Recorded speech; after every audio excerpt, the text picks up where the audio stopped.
আমি আজকে আপনাদেরকে এমন একটা রাস্তা দেখাবো যেটা নাকি একদম পাহাড়ের বরাবর মাঝে দিয়ে গেছে। এই যে নদীটা আছে, নদীটার কত সুন্দর ভিউ আপনারা দেখতেছেন। এই যে দেখেন কত সুন্দর ভিউ, আকাশেও সুন্দর দেখা যাইতেছে, পানিতেও সুন্দর। হ্যাঁ এভরিওয়ান, হোয়াটসঅ্যাপ তো কেসে আপ লোক আই মিন তো কেমন আছেন সবাই। আমি আজকে আপনাদেরকে এমন একটা রাস্তা দেখাবো যেটা নাকি একদম পাহাড়ের বরাবর মাঝে দিয়ে গেছে।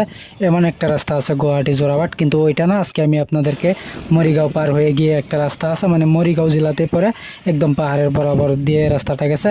আর দুই পাশে পাহাড়টা কেটে এই রাস্তাটা বানানো হয়েছে। তাহলে চলুন আমরা ওই রাস্তায় যাই। ওই রাস্তাটা মানে যেই রাস্তাটা আর কি পাহাড়ের একদম মাঝ দিয়ে গেছে, ওই রাস্তাটা এখন আমি আপনাদেরকে দেখাতে নিয়ে যাচ্ছি। আর এই যে রাস্তাটা দেখতেছেন, রাস্তার দুই পাশে পাহাড় দেখা যাইতেছে, আর পাহাড়ের উপরেও ঘরবাড়ি আর নিচেও ঘরবাড়ি। কি সুন্দর লাগতেছে জায়গাটা। সো ফাইনালি এখন আমি পাহাড়ের মাঝে দিয়ে যাওয়া যে রাস্তাটা আছে সেই রাস্তাতে আছি। এইদিকে দেখেন একদম পাহাড় দেখা যাইতেছে, আর পাহাড়ের মধ্যে গাছগাছালি।